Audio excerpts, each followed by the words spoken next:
وعلیکم ورحمۃ اللہ وبرکاتہ۔ ناظرین، استقبال ہے آپ کا ہمارے یوٹیوب چینل نوری سفلی عملیات پر۔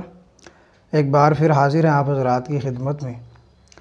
ناظرین، آج کی حاضری آپ حضرات میں سے ان حضرات کے لیے خصوصاً ہے جنہوں نے 21 رمضان المبارک کی شب میں نعت علی کا عمل مکمل کیا ہے۔ آج میں آپ کو بتانے والا ہوں کہ اس سے کام کس طرح سے لے سکتے ہیں، اس سے کام لینے کا طریقہ کیا ہے۔ ناظرین، اس سے پہلے اگر آپ ہمارے چینل پر نئے ہیں تو ہمارے چینل کو سبسکرائب کر لیں اور پاس ہی بیل آئیکن کو پریس کر لیں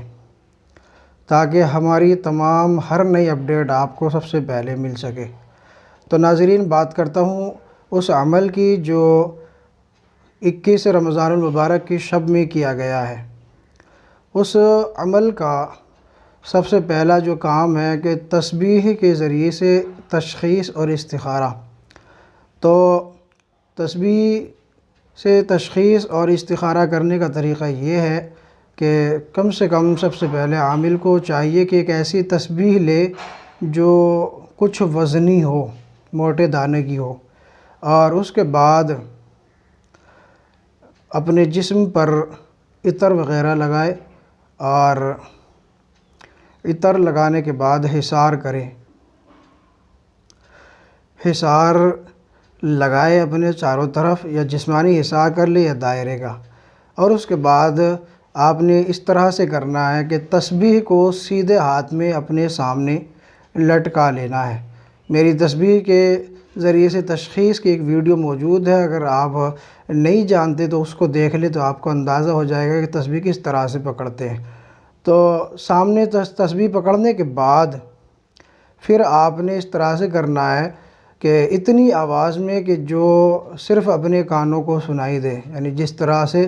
نماز میں ہم قرأت کرتے ہیں جو اپنے تک محدود ہوتی ہے، اس طریقے سے آپ نے نعت علی کو پڑھنا ہے،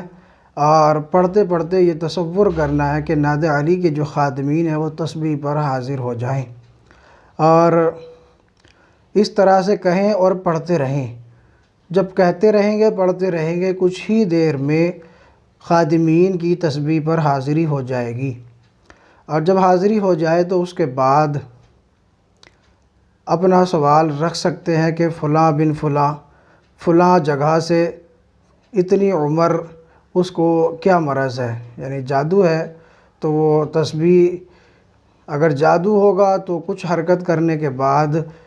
آگے پیچھے ہوگی، یعنی قبلہ رخ آمنے سامنے آگے پیچھے ہوگی۔ اگر اس طرح سے ہو تو پھر سمجھے کہ جادو کے اثرات ہیں، اور اگر دائیں بائیں ہو تو پھر سمجھے کہ اس پر جادوئی اثرات نہیں ہیں۔ باقی ہر چیز کی تشخیص آپ کر سکتے ہیں، اور اسی طریقے سے استخارہ بھی کر سکتے ہیں۔ اب اس کے بعد مسئلہ آ جاتا ہے نظر بد، حسد، اس کو دور کرنے کا۔ تو 21 مرتبہ پڑھ کر جو ہے اس بندے پر جس کو نظر لگی ہوئی ہے اس پر دم کر دے، اور 2 سے 3 دم کر دے، صبح دوپہر شام، تو اس کا مسئلہ انشاءاللہ حل ہو جائے گا۔ اس کے بعد جادو جنات کا علاج کرنے کے لیے نیمبو کے ذریعے سے آپ بھی علاج کر سکتے ہیں۔ 9 عدد لیمو لے کر ہر نیمبو پر 21 مرتبہ پڑھ کر 3 دائیں کاندھے پر، 3 سر پر اور 3 بائیں کاندھے پر پڑھ کر کاٹتے رہیں گول، جس طرح سے پھل کاٹتے ہیں، نیچے سے نہ کٹے، اوپر سے 4 اس کے قاشے الگ ہو جائیں، اس طریقے سے کاٹنا، اور پھر اس کو چلتے پانی میں بہا دیں، اور پینے کے لیے اور گلے میں ڈالنے کے لیے اور جلانے کے لیے اس کا تعویذ استعمال کرائیں۔ تعویذ جن حضرات نے عمل کیا ہے وہ مجھ سے پرسنل میں آ کر رابطہ کر لے تو میں ان کو تعویذ دے دوں گا، جو نعت علی کا ہے، جو گلے کا اور جلانے کا پلانے کا ہے، وہ میں پرسنل میں دے دوں گا انشاءاللہ۔ اور اس کے بعد مسئلہ رہ جاتا ہے جنات کی حاضری مریض پر۔ تو مریض پر جنات کی حاضری جب کرنی مقصود ہو تو کم سے کم 41 مرتبہ پڑھ کر مریض پر دم کریں، اور پانی پر بھی دم کریں۔ مریض پر دم کرنے کے بعد جس پانی پر دم کیا وہ پانی مریض کو پلائیں، اور مریض کو پلانے کے بعد مریض سے کہیں، جو مریض سامنے موجود ہو، جو کچھ بھی ہے وہ سامنے آ جائے، مریض پر حاضر ہو اور بات کریں کہ ہم بات کرنا چاہتے ہیں، وہ سامنے ظاہر ہو۔ تو کچھ انتظار کرنا ہوتا ہے، 5-10 منٹ، پھر حاضری ہو جاتی ہے، برابر ان سے بات کرتے رہیں، کچھ دیر کے بعد جواب آ جائے گا، یعنی وہ حاضر ہو جائیں گے، پھر اپنا سوال رکھ سکتے ہیں، ان سے بات کریں،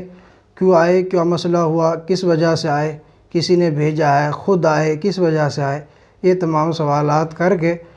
یا تو ان کو رخصت کر دیں، اور اگر نہ مانے تو خادمین سے کہہ کے ان کو قید کرا دیں۔